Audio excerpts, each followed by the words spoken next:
Thanks for joining us again. We're back. Look, I'm emotionally and physically exhausted after spending 5 films with the one, the only Tom Atkins, Jared. I don't know how you feel. Oh, I was uplifted. You could have knocked out the rest of his catalogue. Absolutely. Could have just sat on the couch and watched them one after the other. Look, you can never get enough Atkins, really. But we're back. We're finalising the Robocop franchise, I guess, with Robocop 3. But before we get to that, Jared, I just wanted to do a quick up or down. I saw a trailer for a thriller that is coming out called Alone. And it's directed by one of the guys a guy who directed a couple of the Universal Soldier films, recent Universal Soldier films. His name's John Hames. I thought the trailer wasn't too bad. I was reasonably impressed. I don't know about how you felt about it. Yeah, look, I felt like it had some nice moments in the trailer without going too much into the story or, you know, who the characters were. It had enough in the trailer where you said, okay, well, I'm probably going to get some nice little moments in here. Don't know what I'm going to get story-wise, but you'll probably get enough to enjoy the experience, I suppose. Yeah, my thinking was I like those kind of tight cat and mouse style films where there's not a lot of people involved and it's very much, you know, kept close. And this is why I was kind of gravitating towards this one, because it looked like it was that type of thing. But, you know, check it out. I'll be definitely checking it out. I think it's coming to streaming I think it came out yesterday in America. So hopefully we'll see it in Australian streaming in 6 to 12 months. Yeah, look, I had a quick look at a couple of reviews. They weren't overly big on it, but they sort of said it was interesting enough without kind of elevating it into upper tier with, you know, the good sort of writing or whatever behind it. But they didn't turn me off checking it out.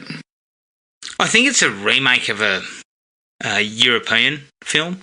Right. From like 2012 or something. Yep. So, look, fingers crossed it's all right.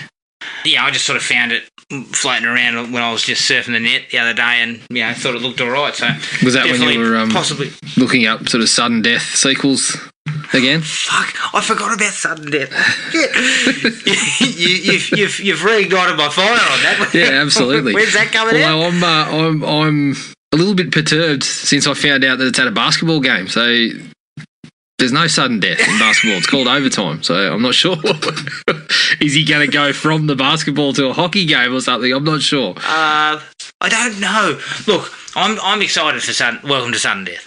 Yeah, look, I'll be there. No question about that. I mean, it's on Netflix. Yes. I'm a captive audience. Yep. Yeah, you don't have to tell me I've got to pay $20 for it. Yeah, exactly. You're just sitting there and then you go, oh, look what's on. And off you go. I think it's coming out on the 26th or something. Yeah, it's not too far off, I believe. Yeah, I'll be there. It'll definitely be covered not long after the 26th on this podcast. Just letting you know. Yeah. All right, let's take a break, Jared. And here's the trailer for 1993's Robocop 3. 477 to dispatch. We have a code 3. He was state-of-the-art in law enforcement technology.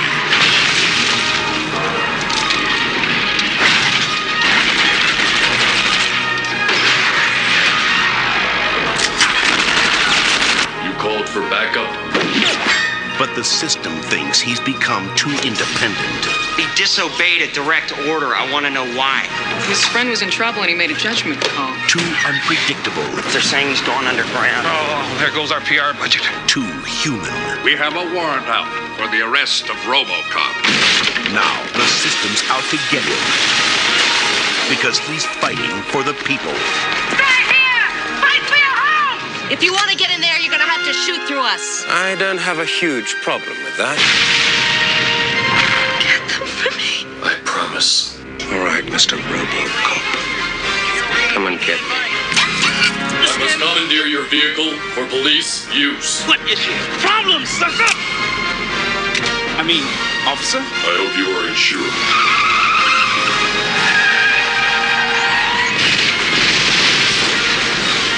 thought your damn ninja was supposed to take care of Robocop for me. You are under arrest for assaulting an officer and destruction of police property. You may want to call the fire department. What, you gone war wacky? I think I'm in love. He's taking the future. What? And giving it back to the people. Robocop 3. How may I help you, officer? By resisting arrest. Robocop 3 from 1993. Directed by Fred Decker, who gave us Night of the Creeps. Produced by Patrick Crowley, who produced The Bourne Identity and subsequent sequels. The story is by Frank Miller, who wrote Sin City, and the screenplay is by Frank Miller and Fred Decker. It stars Robert John Burke as Robocop, Nancy Allen as Anne Lewis, CCH Pounder as Bertha, and John Castle as Paul McDaggett. The budget was $22 million, and the worldwide box office was $10 million. Now, some very interesting trivia here, Jared. The role of the villain, McDaggett, came down to the man who got it, John Castle, and Tom Atkins was the second choice. Bad call. You think they buffed it there? Yeah, absolutely. Also, Michael Dudikoff passed on the role of Alex Murphy. Yes, I read that too. Interesting. Saw something as he saw Peter Weller as something of a mentor, so he didn't want to step into the shoes. Well, he would have been too short for the suit. Yeah, correct. The suit had to be perfectly tailored to the next bloke who got in it. That's right. They would have stuffed him in it anyway. The movie was actually filmed in 1991 and was not released until 93 because Orion, the production company, went bankrupt. Not a good way to start a third film. No. All right, Jared, what's your take on Robocop 3? It's a big step down. That's putting it mildly, I suppose. Obviously, I mean, shit, it killed Fred Decker's career, essentially. So it killed off Robocop for 20-odd years. They made a big mistake by going to the kid audience, or trying to play to the kid audience and sell some toys and stuff like that. And in doing that, someone like Fred Decker, who's made movies that kind of work like that, looking at something like Monster Squad, I'm not sure what went wrong here, but the excitement levels are just at rock bottom for the whole fucking movie. Yeah. There was barely a scene that was exciting in any way. I don't know how else to put it. And they treaded some familiar ground with Robocop. It seemed like they just went back to some things that we'd already done and didn't do it very well. And I've mentioned previously about some of my issues with Robocop, although I do love the character, and I'll talk about some of them, but the way that you kind of have to use him in, or that people seem to use him in fight scenes and things like that. So I'll be generous and go 1.5, I think. Fair enough. I'm not going to be as generous. As I said to you before we got on here, I actually hadn't seen it since it came out. So, I mean, obviously I wasn't a fan of it when I first saw it, and I kind of never sort of revisited it. And I wasn't expecting it to be as bad as it is, especially with the talent behind it. I look at Fred Decker and I think the guy's a really talented guy, both as a writer and a director. But it just seems like this is not his forte, maybe. But the film is just bland and boring and just a hodgepodge of ideas that don't seem to go anywhere or don't really stick. No. And they reuse, you hit the nail on the head, Robocop's really, the first film is the only one that can have an arc for Robocop. Yeah. Because they completed the arc. There wasn't much many places to go after that, and it's showcased in both sequels. But at least 2 gave us the contortionist fiddler. At the minimum. Yes, correct. And Still 2 can't even give us that. 2 at least had a couple of the scenes that kind of they captured some of that, over the top violence and a little bit of the satire. It didn't do it as well as the first one, but this one even left all of that behind. And I mean, Fred Decker has copped it on the chin. He's basically, he didn't pass the buck. He said all the decisions were his, basically. Although he did say, initially he was advised that it was going to be a PG-13 and that they wanted to swing towards selling some toys and the younger audiences and things like that. But he said from that point he made all the calls. So I don't know whether he's just sort of just copping it on the chin so he doesn't have to talk about it anymore, or I'm giving it 1. Just a 1. It's a real low point. And there's one particular scene that I'm going to be saying is the most embarrassing thing that RoboCop's ever been involved in. Okay. So, cannot wait to hear it. Is that including the TV show, the RoboCop Prime Directive sci-fi? I haven't seen Prime Directive, but I'm assuming yes, it's probably more embarrassing than that. Okay. What I was going to say was everything I read was that Frank Miller, his involvement is actually offshoot parts from Part 2, I believe, because he wrote Part 2. Is that not correct? Yes. He wrote Part 2, right? And so they recycled some of his other ideas from Part 2 and then Decker rewrote them. So even though he's mentioned as story by and screenplay, I don't think he actually sat down and wrote it with Decker. That's what I gleaned. No, Whether I don't that's think true so. or not, I don't know. Yeah, I don't think. I think his involvement was, as you said, just used some ideas that were there. So yeah. To just quickly get this out of the way,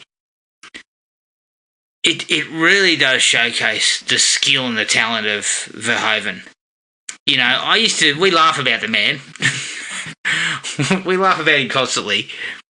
But to produce what he produced with RoboCop on half the money that this movie's made on, it's a feat of incredible effort.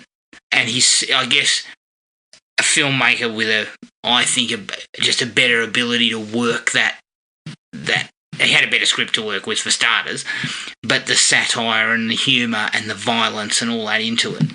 Yeah. Whereas Decker, of course, has been hamstrung by no violence, but unfortunately the humour doesn't get anywhere either. No, that's right. Let's get to the likes, mate. What do you got? Well, there's some decent actors that pop up. Yes. There's plenty of people that you've seen in small roles in other things. I was hoping Milton was going to torch the building at some point, but almost got there. But yeah, there's some real quality actors in bit parts. Yeah.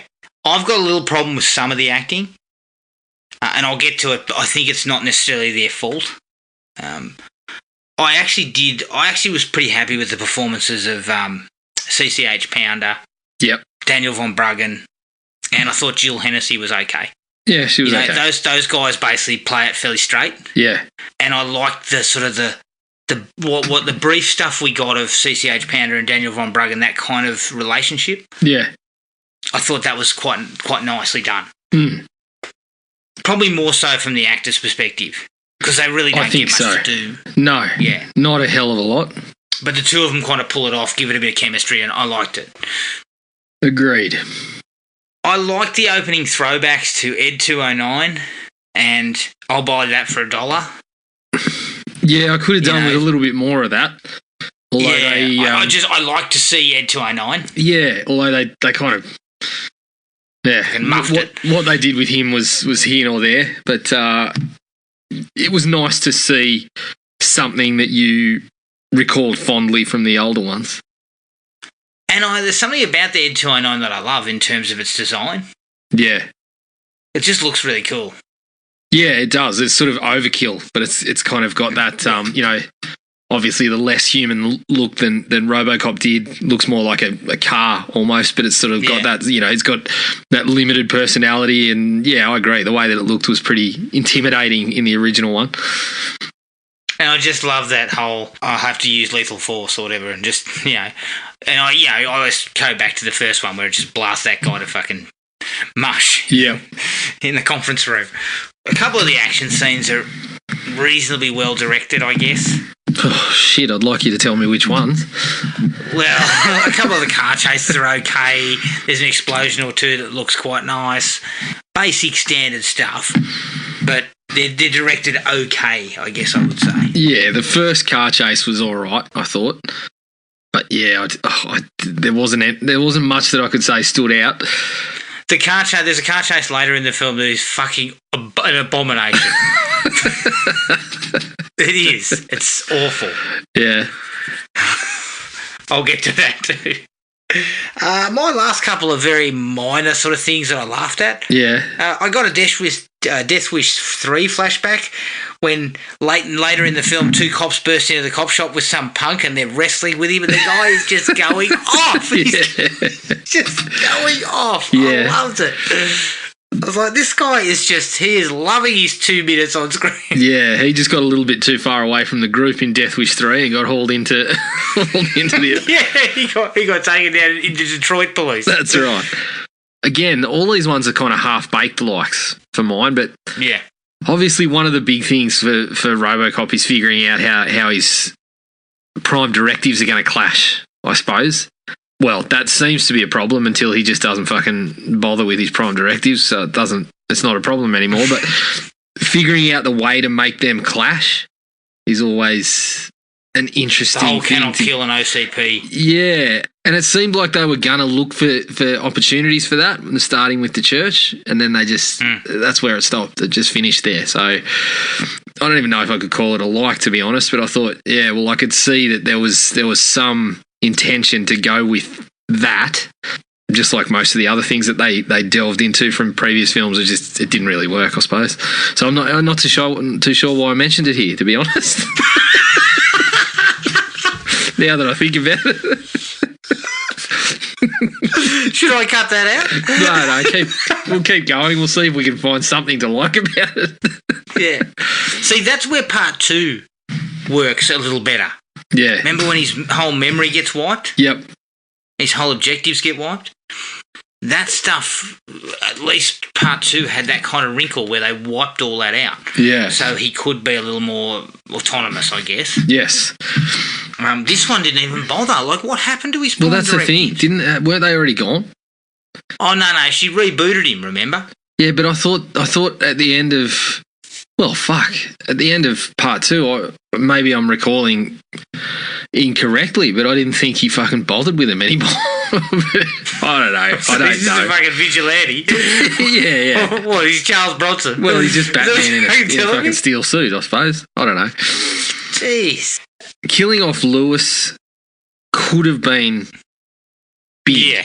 I saw where they were going. Yeah, it could have been one of those moments where she probably didn't want to do too many of the films anymore, and they could have used that to really heighten stakes. Again, it didn't work. It just came off as cheap, but I could sort of see where they were attempting to go with it.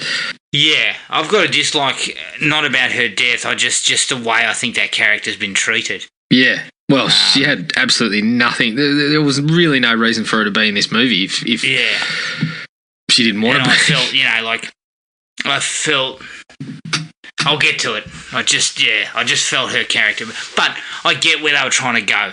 Yeah. And it was at least a decent attempt to try and bring some weight to something. Yeah. Some emotion to it. I actually thought the work of the sets was pretty solid.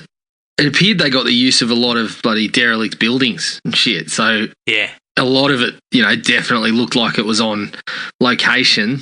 But then even things like the OCP offices and that sort of stuff, I thought they pulled that off. The interiors of it, I thought they pulled that off to a decent standard. That it was good enough to kind of go in line with the other films. Yeah, agreed. That's one of the few places you could see that there was a bit of money spent, I suppose. Yeah. always good to have the proper music back. Yeah. Because it was removed from the second one, which was a fucking disaster. The music's great. It is. That I think theme it's is really one of those good. really, really good action sort of soundtrack beats. Yep. I don't really know why they got rid of it for the second one.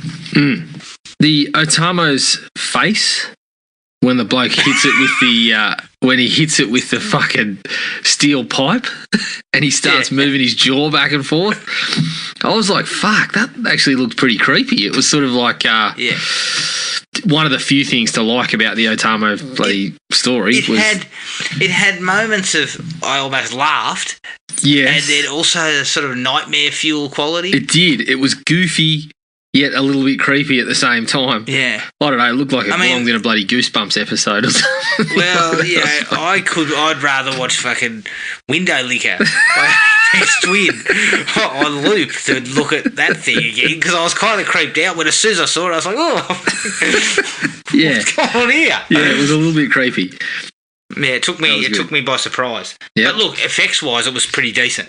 Yeah, and it was one of the few moments in the film that actually stood out with me, and I remembered it. Like when I turned it on, I was like, I remember that bloody creepy face part, but not much else. I enjoyed the Johnny Rehab advert. Yeah.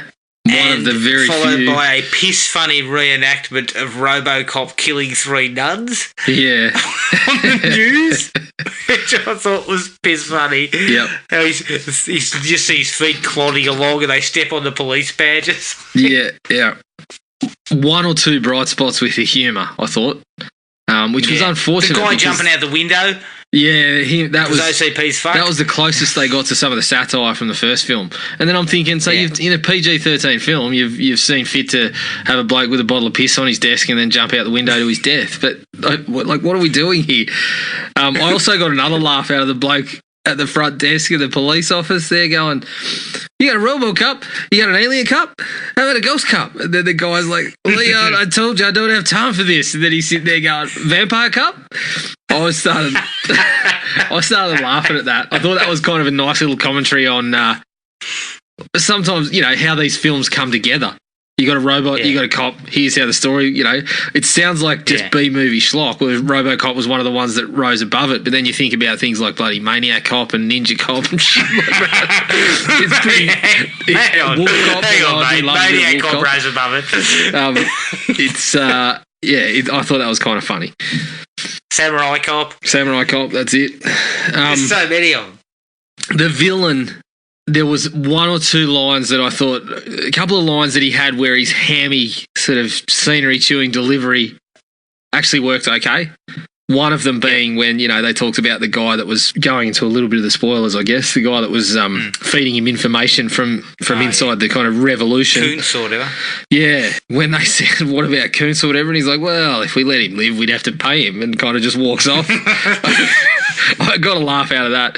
I also laughed, and not because it was good acting, but when the jet burnt his legs, his reaction had me fucking doubled over in stitches. The look on his face, he's kind of screaming. It was good stuff. No, his best line for me was right at the end when the two ninja guys chop each other's heads off. Yeah. And he goes, that they've got bloody thermonuclear weapons inside them or something, and if they're going to go down into a countdown, we've got 20 seconds. We're dead, you stupid slag. Yeah. Okay. Yeah, he was over the top. Look, his performance wasn't the worst out there. No. But he's playing the villain, mate. I mean, fuck, in a movie like this, ostensibly it's a comic book movie. Yeah. Well, I look at him and I look, Rip Torn, I think he knew where this movie was going. So he just fucking, he was just off the wall. Yeah. So, yeah. I mean, you give that role to Tom Atkins, of course you get a touch of class. Exactly. You give it to Atkins. Style. And I'm starting to fear for Robocop's safety. Yeah, I'm worried that Atkins can handle. Yeah. I think Robocop. Yeah, Atkins would have been far better in that role. Maybe he could have bunged on a British accent, or they could have asked him to, and he could have just ignored them, a la Donald Pleasance. He learned from the best. Yeah.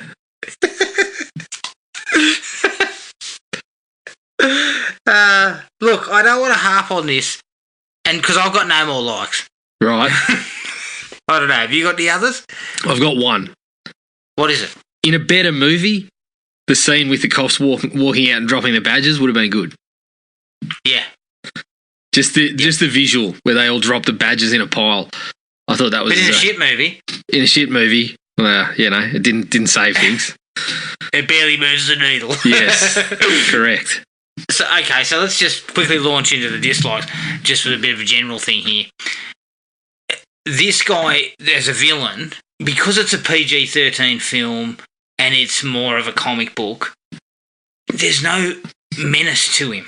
Like, comparing it to, like, Clarence Bodiger from the first one. I mean, comparing it to him walking in on the bloke snorting coke with two prostitutes and then leaving him with a grenade in his fucking, that you can't do anything similar to that. But this is the thing. This is a great thing about the first one. Robocop is, physically much, Bodiger's no match for Robocop. Physically. No. Because he's made of steel, but Bodiger's still a presence. There's still a chance that Bodiger can take Robocop down. You're always on edge. Well, even because he's cronies and the guy's more of the connections. I feel like he's got more bloody Dick Jones about him too, because he doesn't get involved all that much. But even Dick Jones, was able to, using Clarence Bodiger for some of it, they managed to craft a real menacing nature about him too. I mean, Dick Jones was still pulling Blake's hair in the toilet. Yeah, well, that's right. At the minimum. My first dislike, just going to the overarching stuff, they really made a mistake by making it like a kids sort of movie. Yeah, exactly. Well, the media break lacks all the satire and stuff that was going on in the first Robocop. The ads, we got one ad, as you mentioned, basically. Yeah. And even though it was a bit of a laugh, it was more because you were kind of missing those from the other pictures. Yeah. So you missed the kind of commentary on what they think the world's going to come to. As we said, the closest they got was the bloke leaping out the window, which was a bit of a chuckle. And the lack of violence does the same, because it painted this over the top fucking version of the future to kind of highlight its points and where we were heading and the bloody the fracturing of the classes and shit like that. So it lacks all that punch. Yeah, the other thing about the first film and all that violence is that Detroit is a fucking lawless land. Like it's a lawless city. Yeah. And it's being run by these scumbags. And then when Robocop comes into play, there's almost a heroic, when he first hits the road. Yeah. And we have 3 or 4 set pieces where he just goes on a tear. Yeah. Starts arresting everyone. Mm-hmm. And as a viewer, you're fucking punching the air. You're loving it. Yeah. Whereas this one, the closest we get is the bloody splatterpunks, who, again, look like something out of fucking the Mad Gear Gang or something from Final Fight or Streets of Rage or something like that. They're not very... I don't know. They don't work. They don't work. But then, what? It doesn't even lean fully into the sort of PG-13. No, not really. The film the tone flops around. Even though the violence is toned down, there are still moments where it's kind of like, well, in an R-rated movie, this might have had more punch, but, maybe they could have done something more with it. It doesn't pick a tone and stick, right? So if you were going to go for PG-13, then perhaps downsize the picture. Do something different with it. And I think they try to grab some satire, but then they don't fully do it. Just jettison it. Well, it felt like, I mean, in some instances you thought with the little kid, you were thinking they're verging on going bloody Goonies here with Robocop being her kind of chunk, sort of protector. Yeah. But then, they move back to some of the OCP shit, just kind of... I mean, the OCP stuff, the big business stuff, I don't think... It worked great in the first one because it was making that commentary and the satire and taking the piss out of the American companies at that time and what they felt they were doing to the fucking country.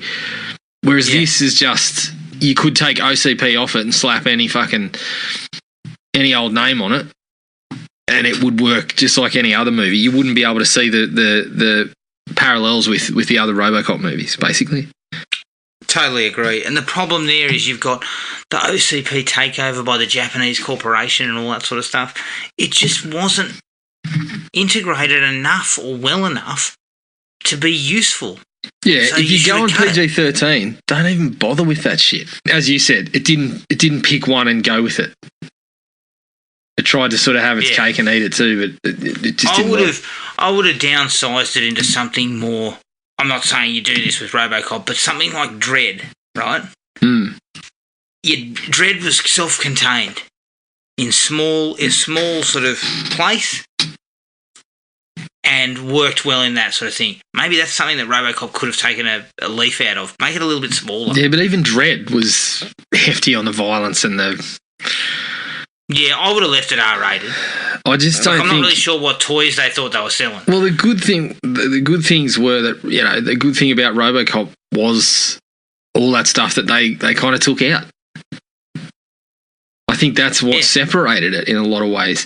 But I mean, by this point, they mentioned that they'd already made the animated series that they were trying to sell to kids as well. So the direction had sort of changed, which I can't hold that against Fred Decker. He had to work to that brief, and I don't know. I feel like it would have been difficult anyway. Yeah, it just sort of felt like they're throwing a lot of ideas at the wall, and nothing's really sticking. Yeah. And they kind of fail miserably. They're trying to get some entertainment value out of all these things, but it's just not working. Yeah. And it's the kind of ideas like are piling sort of... shit on top of shit. It's like a triple decker at the UC toilets.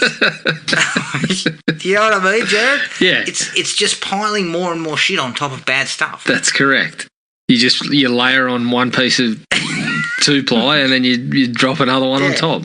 I just feel like any of the ideas too were just surface level. And I used the kid as the biggest example. She's a computer genius. And the only reason she is so that she can program, she can help with bloody the Otamos and a little bit of machinery throughout the film. It doesn't add to her character whatsoever. There is no character. It's just and it screams of, let's have someone for the kids to put themselves into, to relate to and sell some toys. It's quite clearly a mistake. Yes. Getting back to the acting, it's kind of up and down, right? I mentioned a couple of actors that I thought did a decent job. Yep. Rip Torn is probably too over the top. I mean, he is just going crazy. But it probably works in a sense of what that character was. Yeah, I wouldn't call it one of his great performances. No, he's cashing checks. He's cashing a check. The worst one they've given is poor old Bradley Whitfield. Yeah. I mean, his stuff is just fucking ludicrous. He's the biggest scumbag since Glazer. Yeah, and he's on screen for 40 minutes. He has 5 lewd comments about Dr. Lazarus's ass. It's funny that he actually made a career out of that because he is so good at it. But you're right, in this one it was just lathered on so thick. It probably would have fit in something more akin to the original or part 2. Because possibly, yeah, that was, they had a little bit of that, but it probably wasn't as nuanced, I suppose, if you can call it that. But yeah, it stood out even more here because everything else was toned down. His type of character in the first movie is like Miguel Ferrer and Johnson, the guy who's in the third film. Yeah, but they're a little bit over the top. But not like that. He's kind of sneering. He reminds me of his character in Billy Madison. He does, yeah. But it works in Billy Madison because Billy Madison's kind of silly and it's a comedy. So it kind of works. He's supposed to be the worst person in the room. This one, there's no nuance to it. Even that sequence where he leaves, he says he'd swallow a bullet if he got fired. And then he walks out the door with his gun and you hear the gun go off. But, I mean, I couldn't give a shit. I was pretty happy he was gone. Yeah. Dr. Lazarus could feel free from not being sexually harassed. That's right. Further. That is correct. So I think that was too much. I mean, he's a really good actor. He is, yeah. Just sort of being left to do that sort of sneering type of yuppie idiot just didn't sit well with me. No, I didn't think it worked all that well. One question I have for you as a Robocop guy. It's pretty fair to say that the Robocop program was a success. Oh, absolutely. Is that a fair Assessment? The first one. Success. Yes. And so I thought, why are there not more Robocops around? Well, this is what I don't get out of the first one. After the first one, the old man is happy that Robocop has sort of brought a little bit of justice to things. And so that's what I was thinking too. Surely he'd immediately be putting more Robocops into production. But I think that's where he used that. That's why they had Kane. Yeah, but that was, even then, they were trying to redesign it, right? Well, it was somebody new coming in and putting their stamp on it. But OCP, the same people in OCP that were happy that happened, and I guess this probably goes along with what the company stood for in the first one and what everyone involved was about, is that they're just back to the profits and whatever. But even then, like, it just seems like, yeah, there would be something more akin to him having been rolled out. Yeah, and they sort of showcased they tried a few different versions, remember, and they all lost their minds or put their own brains out in part two. So I get that they were trying to sort of stick with there is a new Robocop program. Yeah, but surely I there don't would understand. Have been 10 more Robocops. Well, this is the thing. Why was the program redone? I can't even remember that from the second one. But if the first one was a success, we go back with the same fucking blueprint, don't we? Yeah. Not the one that comes out screaming and then fucking shoots itself. Yeah. Oh, Jesus Christ. Yeah, that's something I'll never really get. That could have been a cool plot device for part 3. Well, I feel like it's sort of, maybe it speaks to the limitations of the character, right? They keep going, everyone that has a crack at it seems to keep going back to the same things or similar things. What would be wrong with there's now 15 Robocops in the force and then the others are all infected by a virus or something and go crazy and Robocop has to take them on? I mean, Robocop versus Robocop. Yeah, well, I think... I could get down for that. I believe there's one in Prime Directive where there's another Robocop that's basically the same sort of design and whatever. So we better check that out. Stupid Ninja.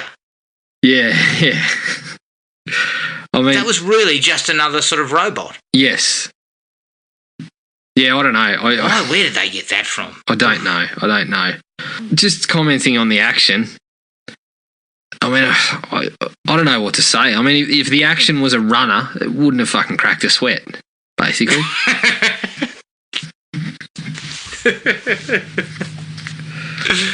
You know, it was interesting reading the because the dialogue's pretty poor too. Again, this is why I'm so disappointed in this film, because Fred Decker's better than this.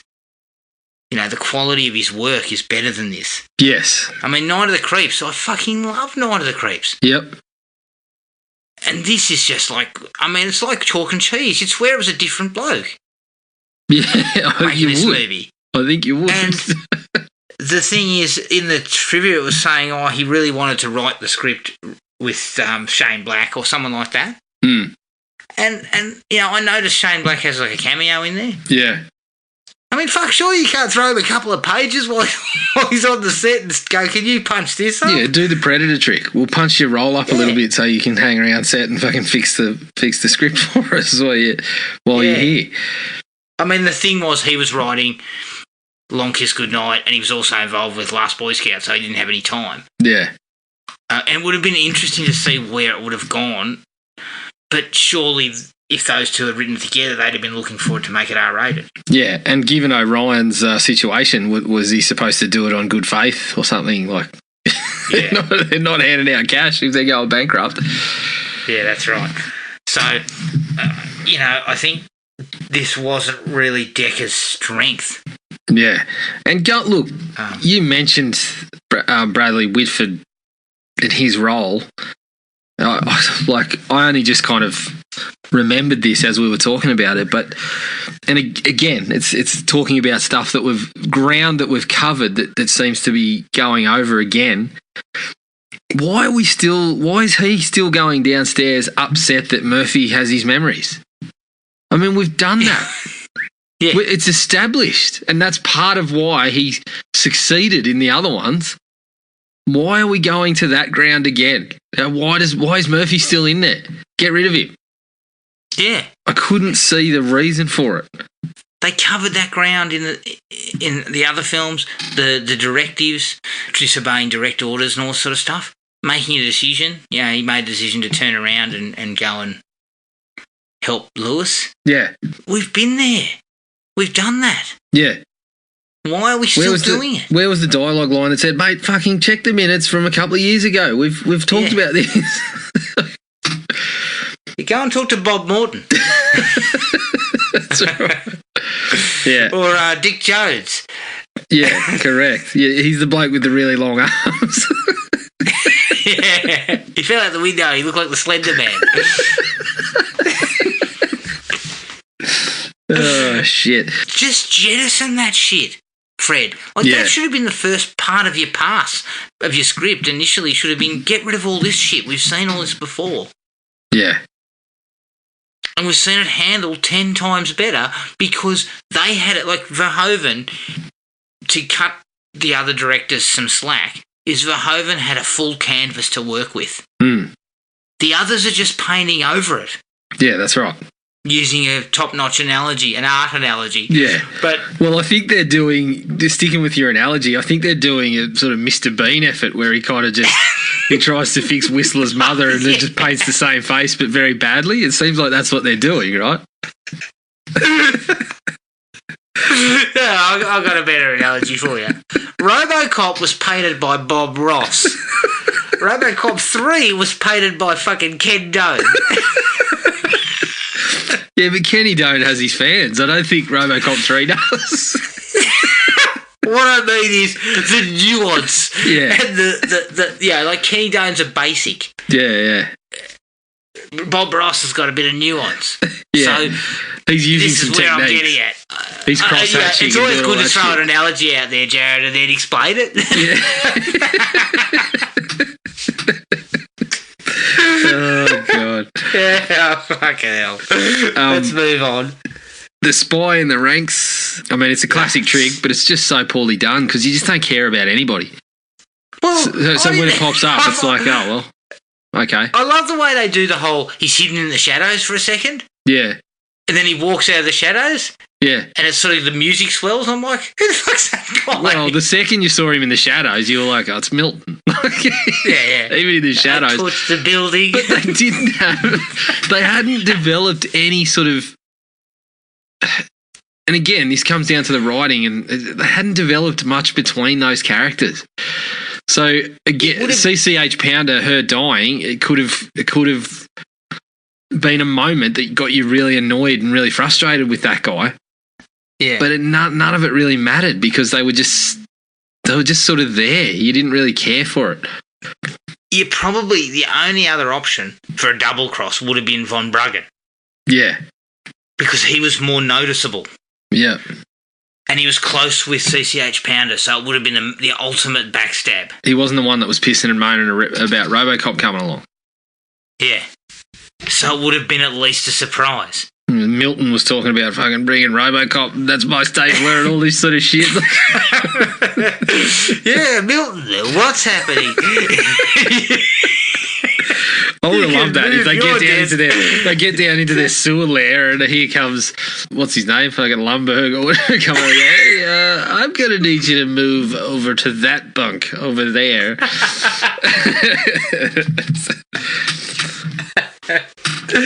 Oh, God, I love that movie. I also had a big issue with, when they recruit the punks after the cops walk out. The cops have fucking flipped over cars and worked out some cover and shit.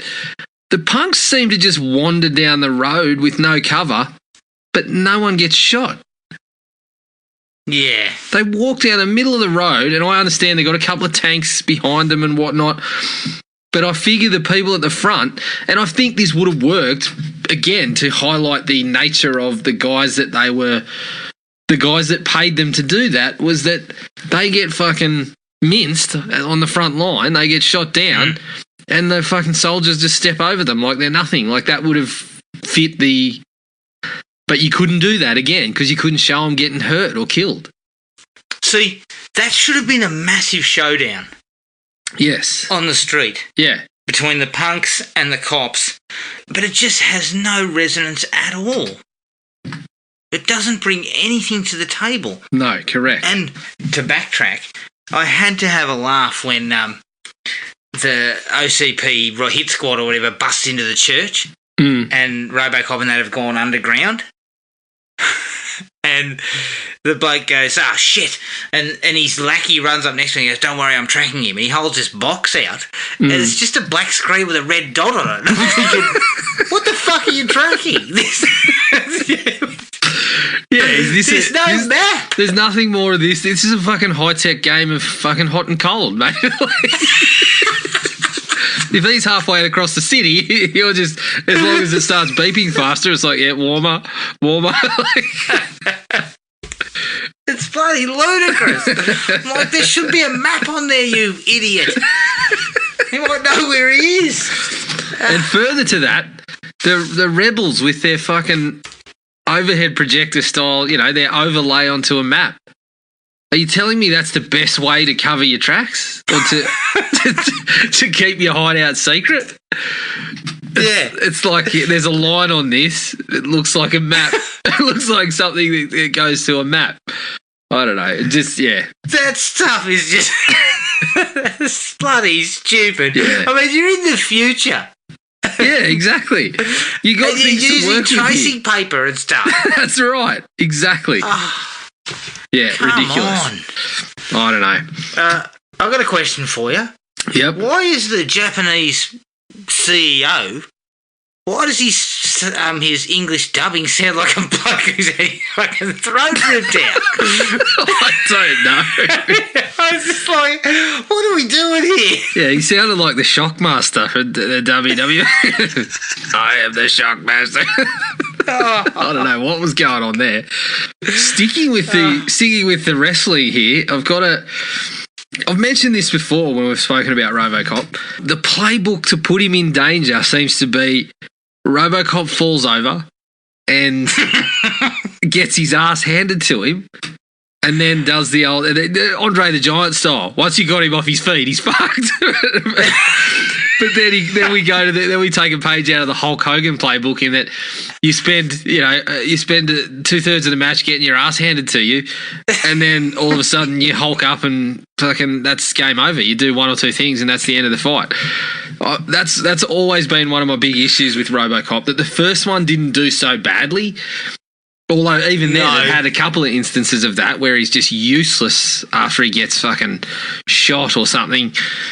But it's just, always there seems to be this big play about putting this sequence together of Robocop fucking falling over, and when he does, he's fucked. I'm just sort of like, this is not... I don't know, this doesn't work. I guess that's one of the few things that I like that the remake did, was that he actually had a bit of... He could move. Yeah, I didn't necessarily like all the running and leaping and shit, but the fact that he could actually get up if he fell over was a positive. Well, you're never going to have him. See, why do you have the ninjas, right? The robotic ninjas who are not in suits. Yeah. If you're not going to... They can't fight with each other because Robocop can't move quickly enough. He can't move at all. So...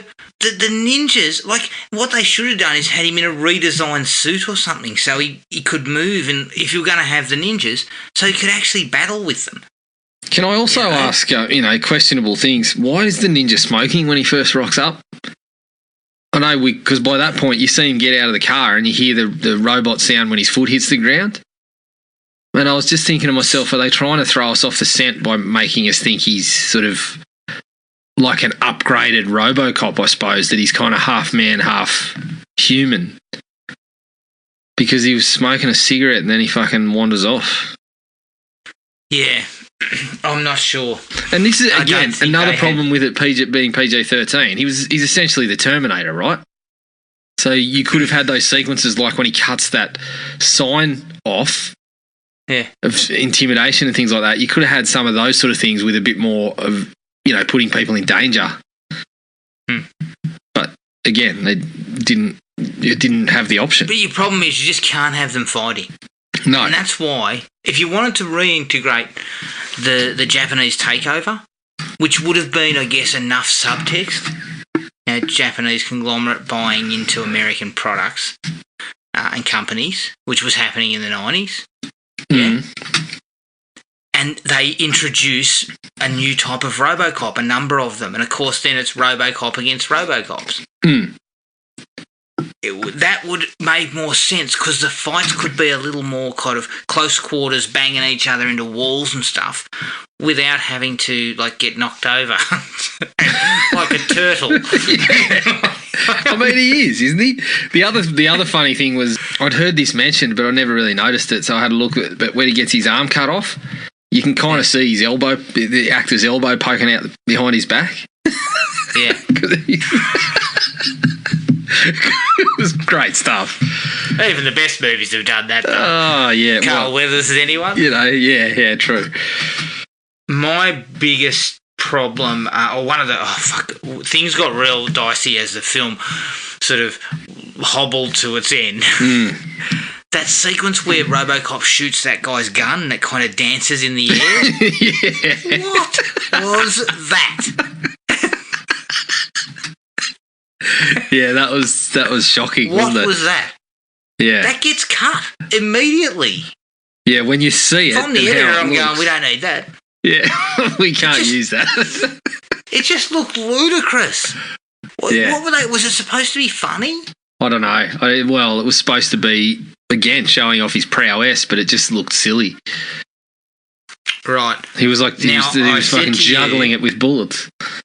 I said to you that I've got myself to the worst car chase in the film. It actually there's two pieces of humour that don't work at all, back to back. And the first one is, the elevator door sticks.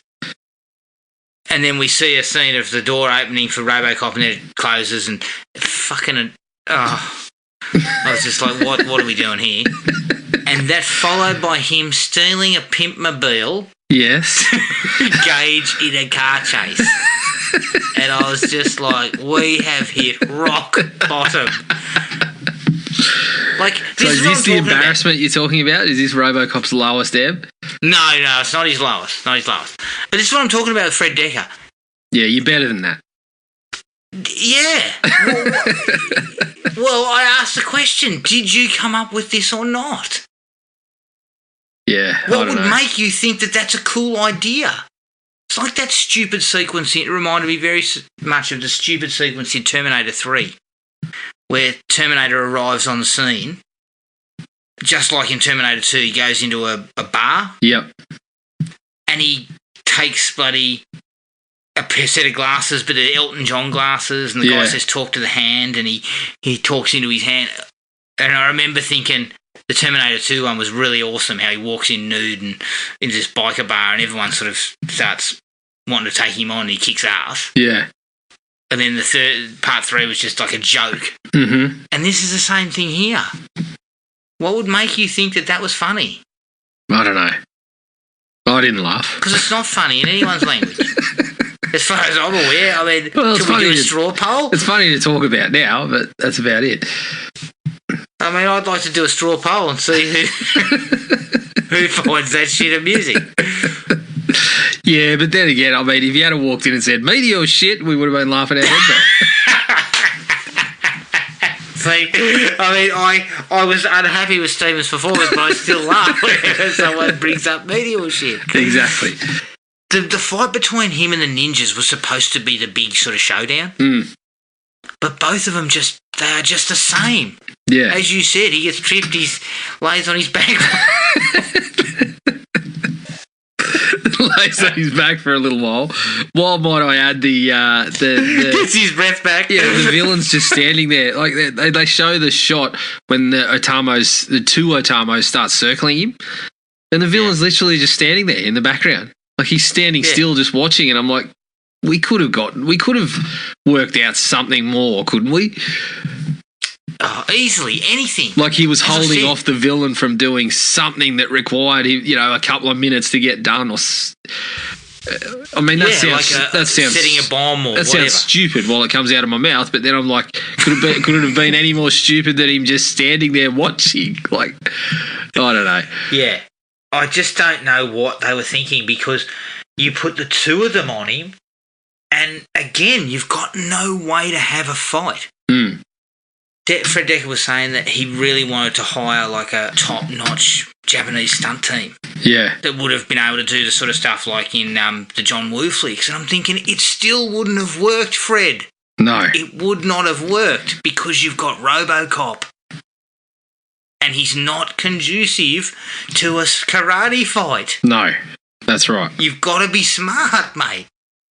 And the only way to do it would have been to have him in a streamlined suit, so he could move like a human being. Yeah, that's right. And, it was 1991, and maybe that wasn't capable. They weren't possible to do that. Robocop was, everyone wanted the same looking Robocop. I could buy it in the remake because he could move quickly.